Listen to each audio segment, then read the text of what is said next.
All right. Bring us in, sir. Welcome to the 26th episode of HonkyTalk podcast. Here at the Sundown. Ooh, welcome back, everyone. It is good to be back home. Last episode was Mr. Bo Smith over here, co-founder of the HonkyTalk podcast. Legend.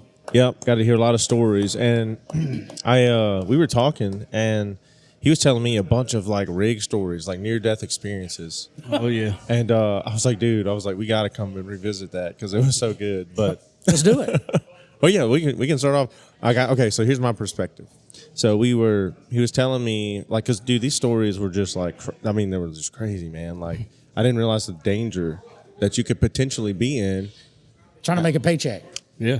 Yeah. Okay. I mean, so anyway, if you're willing to share. Oh, yeah. Yeah, I mean, I'd love to talk about y'all were in Mexico near the Yucatan. Yeah. And y'all were supposed to go a certain route, but y'all didn't and got caught by a storm. Yeah, it was Campeche Bay. Campeche Bay. Down by the Yucatan. I call it the butt crack of Mexico. That's right. So there's a jack-up rig. We were going in the shipyard for hull repair. So we're only good in like 300 or 400 foot of water. And the corporate scumbags in Sugar Land, Texas, had the bright idea to save time and go straight across the Gulf to Brownsville, Texas, in January. And we're taking on water out here. We got caught in a northern with like 30-foot seas. So we're floating through. We had 2 tugs. We should have had 3. And then one tug broke. The line broke. So we're in 30-foot seas and got one tug holding us in the, from keeping keep us from capsizing. That's crazy.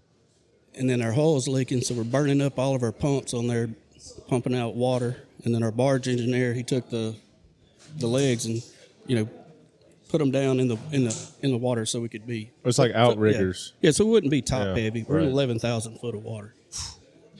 And then we have a hole on the top deck, and the heliport's going underwater, and that water's rushing up through there, and we got a welder out there trying to weld it. I'm out there helping him, so every time the wave would come through, we'd climb up a pole and hold on. So I just wanted to pause right there. And I just want the audience to kind of process this moment, because the picture that I get is 30-foot waves. We're not talking about beach waves. Right. Dude. Yeah. And we're talking about like mountainous cliff. Like and you got one tugboat keeping you from capsizing. who's also doing this as well. Mm-hmm. On 30-foot waves. Yeah, have you ever seen like a tugboat side? Or even watch the movie Perfect Storm or any kind of. Anyway, and then he's got to climb up and hold on for dear life while they're trying to save this thing because they're burning up their pumps. Bo Smith's kind of a badass. Okay, continue. All right, so the tug that broke the tow line, he's out there. You can barely see him. He'll come up, and then he'll disappear, and he'll come back. So we made it through that rough part, and it calmed down to like 14-foot seas. And I'm a crane operator, so I had to pick the crane up in 14-foot seas, and it's going all over, and to get the emergency tow line off the other boat. So when I pick it up, I'm knocking lights out all over the rig, just tearing up the whole rig. And then I finally get it swung around. I drop it down on the boat. The tugboat. Yeah, I leave the ball on the boat, and I called him on the radio. I said, hey, hook it up and get out of the way. And that guy hooked it up. We got it up there. We got it back hooked up and went on into, on our tow. So I think it's supposed to have been 10 days. It took us a little over 2 weeks. And we had 3 other rigs behind us, and one of them had a 2-foot hole in the hull. So we come into Brownsville, it's leaning like that, off to the side. I can just about imagine that scene, the calm after the storm. It's just like y'all barely made that. Yeah, and then before we left Mexico, I went to go eat lunch. I was the last one to eat because I let it, all the hands go eat. Yeah. I go to the galley and the cook's down there. And he's like, hey, man, can you help me with this valve? He's draining grease, and he has a plastic garbage can. So I'm assuming he let it cool. I walk up there. He has a welding rod stuck in it. Trying to get the valve shut. I pulled the welding rod out, and by the time I pulled it out, he had hot grease in a plastic garbage can that went all over my feet. So I had about 2nd-degree burns on my feet when this started. And they asked me, said, "You want to go to the Mexican hospital?" I was like, nope, riding it out. So when we're out there on the deck trying to fix the hole that's leaking down on our generator, they all that salt water got on my feet, and I got boots on, so it actually started healing up a little better. And then by the time we got to Brownsville, our rig manager he told the corporate people, he's like, "Y'all don't be at the dock, because I believe y'all gonna have an ass whooping waiting." You know, because they almost killed like 3 crews Right. by sending us across. Right. You know, Yeah. where we couldn't jack up or get out of the That's what I'm storm. saying. Yeah. So I got off the rig.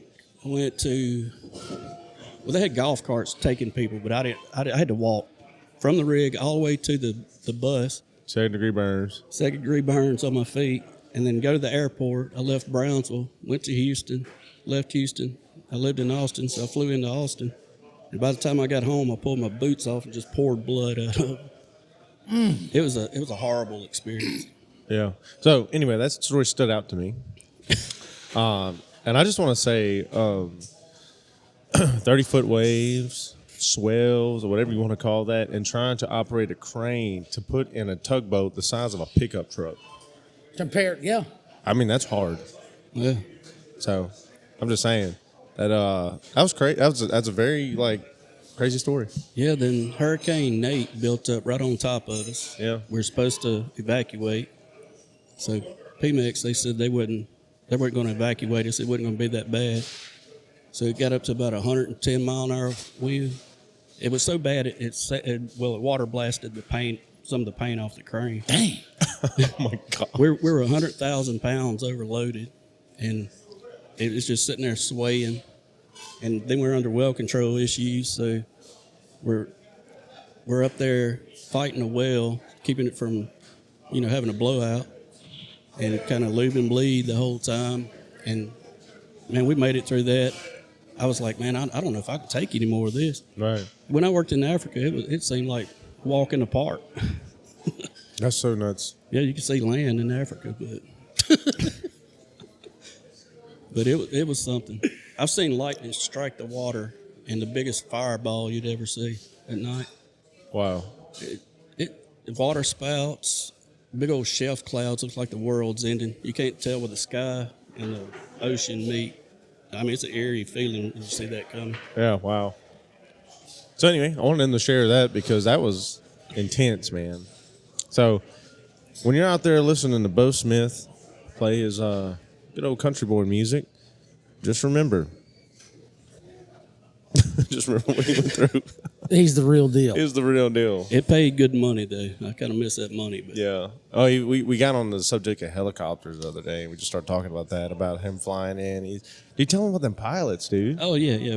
We flew in. We was flying in off it was in Carmen. So they picked us up, and all of a sudden alarms start going off on the chopper. The 2 pilots are looking at each other going, they're Mexican pilots, they're good, really good pilots, though. And I don't know what they were saying to each other. I think, holy shit, or something. They kept looking down, looking for a place to land. And we had one engine go out, so that's what happened. So they took us to, I think went to Tampico or somewhere out, where we shouldn't be going. We stopped there, and instead of giving us a new chopper, we had to sit there and wait on them to repair it. And I'm like, man, I don't know if I'm going to make it. Right. We made it through and got back to the airport and then flew home. But Crazy. yeah, You were telling me about some of the maneuvers they would do. yeah, they have production platforms, and they have like these walkways that go way across. And I was just sitting out there about to get off work, and I looked up, and here comes a helicopter, kamikazing down, going up under that thing, looping back around, coming around, and going back through it. And I'm like, man, showing off his skills is what he was doing. Yeah. It's just crazy, man. But Bo, other Bo, Yes, sir. Daddy Bo, I'm here. you weren't on the last episode, I was not. but you sent a video to the viewers and us, and tell us about it. Okay. Well, I guess it was not this past Friday, but the Friday before last. I played over here in our region at our good old traps, and the next morning I drove into Sanger, Texas, which is north of Denton, and for the Old Bolivar Songwriting Festival, and it's in Sanger, Texas, and I've been a part of it for the last 3 years, and the cool thing about Sanger is that Jordan Shepard, the first year, won the songwriting contest. So then he got to be groomed by a cat named Ron Grimes. Here comes our food. That's been in the business for years in his whole career, the country music and stuff, and written songs and stuff. Sorry, I got distracted by the daily lunch plate special. Ooh, yeah. And so I did that, and then also Ben Curry was a part of it, and so was Zeb Rogers. And for the last 3 years, we've had like these 4 Louisiana people be a part of it. Now I don't know how that happened. But it has happened. And so I went and did that, and they did their thing, and we got to see each other and hang out for a minute. And then I drove back home, got my family the next morning, and I drove into Fort Worth. No, I went and dropped my family off. That's what I did. And the next morning I went and drove to back into Fort Worth, stayed the night, because that's about halfway from my house to Midland, Odessa area. It's a long drive. It is. It's like an 8-hour drive. Wow. And, but the easy thing about driving there, a lot of people are like, oh, it's a long drive, but it's just a straight shot. I mean, you get on I-20, put your cruise, especially once you get into more of the Texas area. Right. Put on cruise, let her go. Let it go on 80, and sometimes you can go about 85 and not get a ticket. Just you're cruising with traffic. That's it. Yeah. And now, when you get to the Metroplex area, Fort Worth and stuff like that, of I-20, it starts getting in like 4 and 5 lanes. You got idiots and all that. So you have to slow down. But after you get out of that, once you get like towards Granbury or exit or like Weatherford and all that, or White Settlement Road and all this stuff, man, you can just let it rip, and get out. So it's an easy drive. Yeah. And that's usually when the land starts changing too, where you feel like you're like in a John Wayne movie and you feel like Red Cloud's about to come over the hill on a horse, or something, and the region changes and it's like half desert, sandy kind of looking, and you kind of notice yourself kind of rising in altitude too through the, these, I call them mountains, but I guess you call them hills, Yeah. But anyway, so I get over there. I played Tuesday and Wednesday, thanks to Ben Curry for housing me, let me stay with him and his family and his wife Chelsea. Great hospitality and all that. And I played Tuesday night at a place called Backyard Bar. Yeah. And didn't know what to expect. Walked in there, made a buttload of money that night for a Tuesday night. I stayed the night again, and then I played at a place called Roosters Ice House. The Tuesday night was Corky's Bar and Grill. That's what it was. I think I've heard of that place. Corky's. And that was fantastic. Gary Upchurch owns it, and he's fantastic. It was on their steak night, and I got the biggest filet mignon I've ever got in my life. Tall, delicious. And they had like this chef guy. I don't know if he was a chef, but he was a professional in his work and his cooking and steaks. Ate like a king, went home that night to Ben and them's house, slept, woke up, went and ate lunch with Ben at a great, I forgot what it's called. Did you say he was a pro chef now? He was something. I don't know if he went to school for it, but he had been in the school of cooking. I can tell you that right now. Like, as far as he knows what he's doing on the grill. He's a master of the culinary art. Yes, he is. That's it. And so he, long story short, then went to bed, woke up, had lunch with Ben. Ben took me out to lunch on a little songwriter date. We wrote a song that afternoon, and me and him both went and played at Roosters Ice House, Backyard Bar Ice House thing, and it was a great gig too. And then so I woke up Thursday morning, I drove all the way home. I got into Colorado City area and Sweetwater. Coming out of there, I stopped at a Love's truck stop. It's probably about 12, and I hadn't really eaten anything all morning, so I rode in there. They had Arby's, and I always try to stop at Love's because Love has sponsored me before with an event I did. Yeah. And so I always try to stop at Love's truck stops or whatnot. Got me a sandwich. And then I looked up. My wife and kids, they'd went to Broken Bow, Oklahoma. Yeah. Well, I was like, I ain't going, And you know how that works out. I got the guilt trip. So I said, well, let me look and see how far it is. And it was like 6.5 hours away and my house was 6.5 hours away. So guess what I did? Yep. Drove to Broken Bow. That's right. And then also when I was in Broken Bow, Thursday night, I went to Hochtown Saloon, which I've played there before with a band, and went in there and I saw Joe Nichols was playing. So I saw Joe Nichols, Really? and it was fantastic. He was fun. It was fun. I love Joe, man. Man, it was great. And you forget about how many good songs Joe Nichols has. That's right. Yeah. But he does. He has a bunch of hits and catchy songs. And, That's didn't he do the I hear the devil drives a coupe? Yep. That's it. Then that song about tequila makes her close. Tequila makes her And then Sonny in clothes 75, and then The Impossible. He sang that song fall. too. Yeah. All these hits, and you're like, dang, man, you don't realize it until you get to see. And that was the first concert I think I've paid money for a ticket in probably maybe 15 years. Right.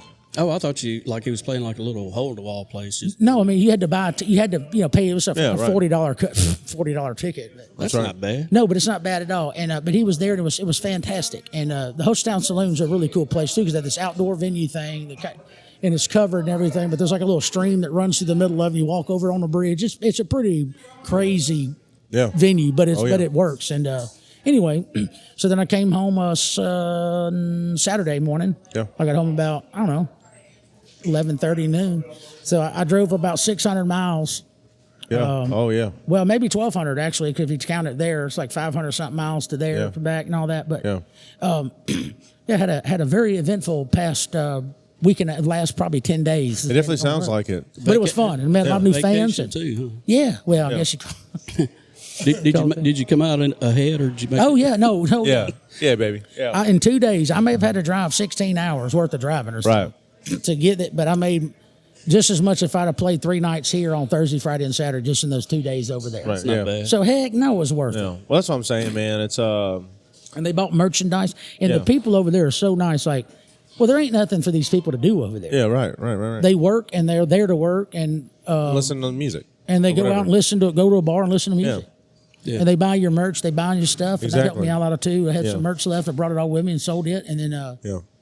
and I met a lot of new fans. You got new Instagram Yeah. followers, Facebook, you name it. Yeah, well, that's part of it, man. Spreading your word, yeah. spreading your name. That's what I like about it. You get out of town, a little vacation, get away. Yeah.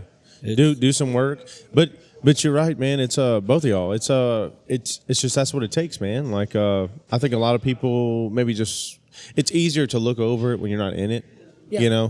But we charge what we charge sometimes because of travel or whatever. But like I said, 16 hours on the road. And we have to make a living. I mean, That's right. Got to make a living doing it. It's what we do as a career. We put a lot of time into practicing, our musicianship and these songs to do a great job. We write.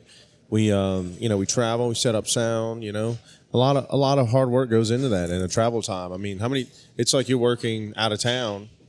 Like just a regular 9 to 5. Just a lot of your travel time.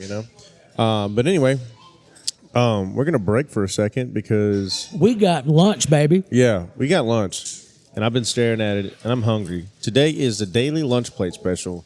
It is the bratwurst burger brought to you by Sundown Tavern here in Ruston, Louisiana.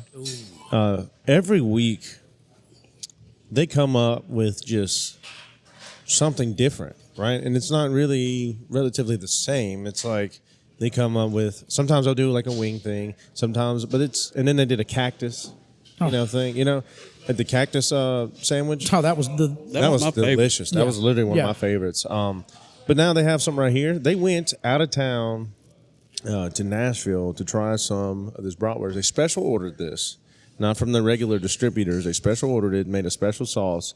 Come down to Sundown Tavern and try this bratwurst burger. We're about to try it for the first time and everything. So we'll try it out, and when we come back, We'll give you the update. We'll tell you all about it. All right, y'all.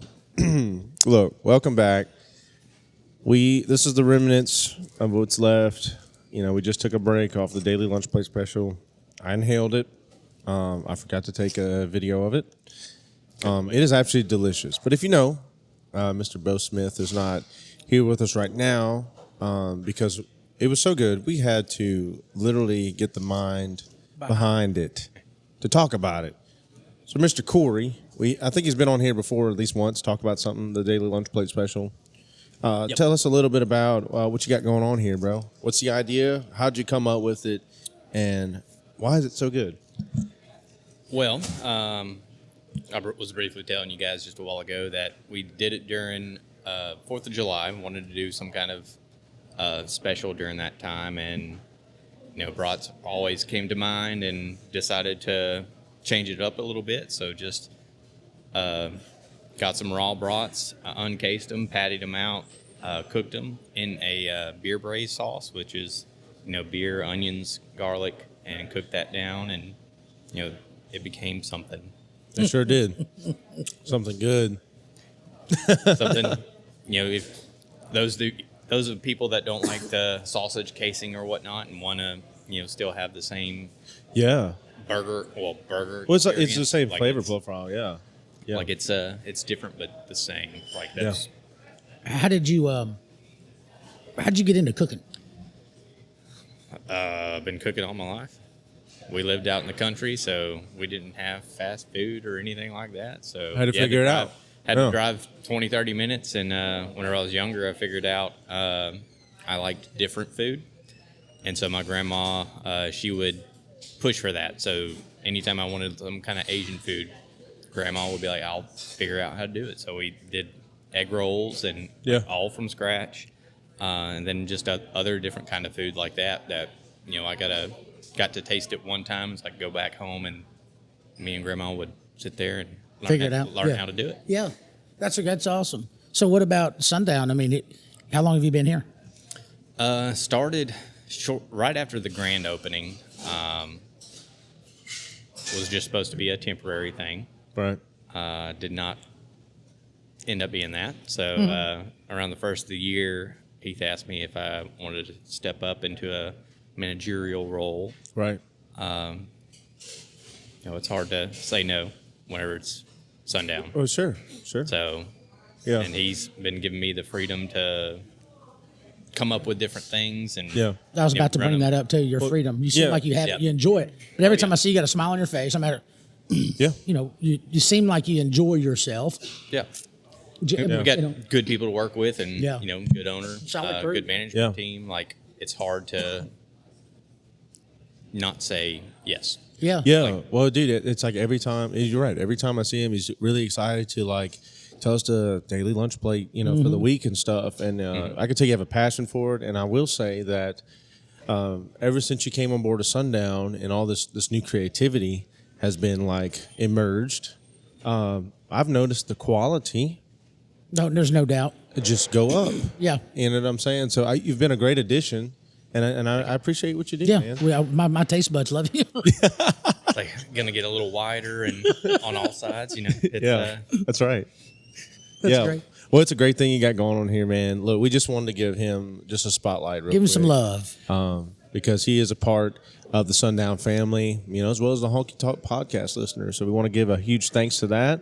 And this is just a little bit of insight behind the scenes of what's going on, So come down to Sundown. and One sandwich at a time, Corgo. more is to come. Soup season is around the corner, so keep your radars open. If you need lunch, dinner, you get your butt in here. All right. We'll be right back. Yes, sir. That's how they get you early. Yeah. Little con artist. That's right. Well, welcome back, everyone. Huge shout out. Thanks, Corey, for coming on here and just talking about Yeah, it. Corey, really, y'all don't understand that. I hadn't played, and you've heard the stories or whatever. But Trey said something last segment about he's part of the family, and then Corey also said, well, look, man, when Heath asked me would I want to stay and be a managerial role and do be a part of this, he goes, it's the Sundown. Yeah. That is so crazy and great at the same. It's great, but it's also just wow. Yeah. In a good way. Like, wow, Yeah. people love this place. I'm telling you, if you don't come in here, you don't have to come in here and go to the bar. You can go sit outside on that beautiful remodeled patio. They got the bar. They got a new setup outside. They got the umbrellas, TVs, all kind of stuff out there. Yeah. It's kid friendly pretty much 24/7 unless it's Friday or Saturday night. And you After dark. pay a the kids cover are to in get in the bed. band. You know what I mean? But as far as outside, bring your family after church. I mean, anything. Yeah, that's right. Lunch specials always. You got to get the sandwiches. One sandwich at a time. They're saving Rustin one sandwich at a time. In fact, we might want to get a baptismal pool put out here. I don't know. You might as well. Eat a sandwich and get dunked. I don't know. Just an idea. But It is. That's a good word. maybe that's what I need to do. Yeah, that'll work. That'll work. Yeah, it's cool, man. And I was just thinking about this. How many great things have come out of this place? Yeah. You know, it's just like even our podcast. You know, like the HonkyTalk podcast. You know, Sundown's a big part of that now, and they've given us a spot to record these awesome episodes and guests and all this stuff, and it's going to go down in the Sundown history, man. Yeah, it's a freedom. Corey said it best. They gave him the freedom to be able to do what he does, That's right. and they've done the same thing with us. Yeah. Well, let's go to this. Bo, how was Traps? It's pretty good this week. What did you play at before about Tuesday night? Heard you had a little throwdown Tuesday night. Yeah, let me tell you the story about Frank's Pizza. We threw it down and threw Frank's it back. Pizza. Yeah. So I invited Trey to come with me, and I knew he'd like it. It's a good place, good spot. So we got there, we're setting up, sound checking. There's all these people on the patio, these women. I think there's more women than men there. 100%. It's definitely a place where women go to hang out. Yes. Yeah, they drink their wine. Yeah, do their thing. Yeah. So all these women are out there, and they're talking and all that. Trey's tuning up. As soon as he strums his guitar and opens his mouth, everybody shuts up. All the women shut up, and they go. Their eyes got to look like huge. Who is this exotic character? That sings country music. Yeah. That's weird. I didn't notice this. I don't. You didn't see it? No. Man, you see me over there laughing. That's why I did. That's I why did, I was yeah. laughing because Well, most men don't. I was watching that table of women over there, and he strummed the chord and then started singing, and they just went. It was a fun time. It's a good thing my wife doesn't watch this podcast. I might get in trouble. She's like, "You're never gonna play Frank's again." Oh, No, No. I had noticed they were of the older, a little bit older, but They were the next generation. Not next. They were the They- previous generations. but they were still pretty hot. get that barbecue sauce. So anyway, So you did Tuesday. Yeah, oh yeah, I did Tuesday over there at Frank's, and I was off Friday. I think I hung around the house and worked on a lawnmower. and you played traps on and traps Saturday. on Saturday. When's the next time you're down at T. Johnny's? I haven't booked. Oh, okay. So I take a break from some places like that. Sure. Yeah. So Good thing to do. Don't overstay your welcome. Well, Brother Trey, what tell us about this past week you had? Well, went to dude. Every time I got to check my calendar because like this week I had 5 shows. Like so. This week you do? Yeah. So man, so last week, on Wednesday, I went to the studio, laid down some tracks for a new song coming. Watch out. Teaser. I was in Farmville at Gonzalez's on Thursday, played traps on Friday, and I was off on Saturday. So I spent the time shopping with the family and hanging out. how's the guinea pigs? Yep, I got some guinea pigs. What? Like the little rodents? Yep. Super sweet. You are Hawaiian. They act like dogs. What really do. what y'all name them? Spider-Man and Hulk. Oh, that's a good name. Yep. So my wife Georgia, she was scratching, petting one of them, and it would turn over and let her scratch her like the belly. Why are guinea pigs? My 3-year-old wanted one, and then I realized you have to get 2 because they don't do well alone. Yeah. So I bought 2 guinea pigs. They need a and friend. They're playpen, and it's 2 males, and they're just they're like little brothers, man. They just hang out, they play with each other. Just I don't know. I don't even know what a guinea pig looks like. It looks like like you know what a hamster looks like? Yeah. Really big. It's like 10 times the size of a hamster. What are they like this big? Yeah, a little smaller. What are guinea pigs from? New Guinea? Are you serious? I have no idea. I have no idea. It just came to mind. I was like, surely not. Yeah, Papua New Guinea. Yeah. You should have got a male and female. Then you'd have a whole family. Yeah, and just settle them. Yeah. Sponsor Honky Talk podcast by Trey's Guinea Pig. Unless they were brother and sister or something. Yeah, that would be a little Then weird. you'd have cyclops looking. Yeah, guinea pigs. I have no idea. But anyway, they're doing good. Wow. I played some places and had a good time, man. Hey, what do you got this week? So this week, I'm playing See, Thursday's the Blues Jam. Where's the Blues Jam? Enox. Ooh, at Enox. In West Monroe, yeah. I think it's off of 6 or something, right? Have they always been doing a blues jam there? Oh, yeah. It's always done it. Oh, yeah. It's been going on for Yeah, a long. long time. Okay. It's just kind of a Dave's been thing. there a lot. Yeah, Dave P. Yeah, he's been on here. And Mitchell Austin plays there a lot. Yep. Man, there's a bunch of people. Yeah. DJ Grissom. Ira. Yeah, Ira. Yeah, Ira plays out there. Patrick. No, what's his name? The fiddle player. Kirby. Kirby, yeah. Kirby. There's I'd like to get him to do there's a some lot of tracks. Delta Blues players out there. And then Friday I'm playing at Fumbles, and then I'm jetting off and playing with you at Bilbo, right?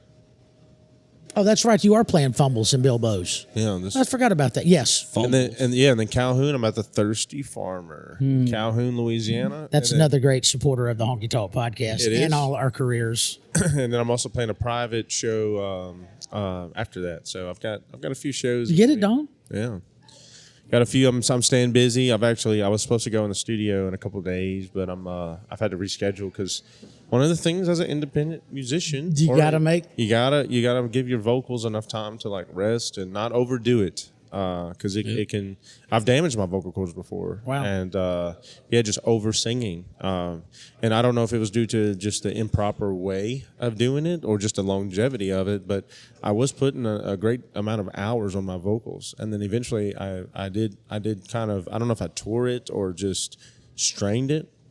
I'm not really sure what happened, but it took several months to heal. Wow. I see. I'm very fortunate. Yeah. Yeah. Well, it's like I say, it's can you shoot that fly off the camera? Shoe fly. It was right on the lens. Yeah, it was on the lens, yeah. But Get off my lens. but anyway, yeah, it was that was a tough time because it was really hard for me to do gigs and I had to like really be careful on how loud I sang or how much, and I'd have to take a couple extra breaks and make sure I really should have just went like just silent and let it heal. But I didn't. But my voice is probably it's strong as it's ever been now because I've taken I didn't actually go take like professional vocal lessons, but I did take lessons from professionals just online, just techniques, so yeah, all of that stuff, man. The Yeah. falsetto, the You know where I learned that? Ron Burgundy. That's his name. really, Yeah. wow, oh, Rockenberg, I thought you were going to talk about your right. ex-girlfriend. yeah, I don't know. probably. Anyway, yeah, that's what I got going on, So, but that's it. Well, that's great. Yeah, I got only one gig so far this week. I'm not happy about it. Yeah. Just means I got to stay home and not spend no money until Friday. That's the hard part. Yeah. Until Friday. But So that's all I got, guys, man. It just I think I'll be at the Board and Bottle here this weekend. it's in Ruston. Right Yeah. on the road. that's a gig I was talking. I'd like to get in there. I think that'd be a fun gig. I don't think it'd be very big. I don't know how many people you fit in there and all that. But I think it'd just be a fun. Yeah. Sometimes playing at a different place is Yeah. it's just fun because it's Hey, a totally I gotta different tell y'all something. atmosphere. So this is kind of like impromptu right here, but not that we have a script. We do not have a script. We're going off script here. We're going off script, yeah. No, so December 12th, I've got the green light Oh, for here. to do an event here at the Sundown. So They're I going to went finally let us do something, or you do something here. all of us, yes. So December 12th, the HonkyTalk Takeover. Jam. It's really happening. It's really happening. They've just been really booked up. They really have, and they only had 2 slots opening. So December 12th, right here at the Sundown Tavern Stage in Ruston, Louisiana, we got the HonkyTalk Jam gonna happen. So all of us are gonna be up here. I'm gonna get a band together, and we're going to spend a few hours up here playing some good old fashioned live honky tonk music. Some So. So what we need is a kicking banner. ass. So we need somebody to sponsor us. So we get a Honky Talk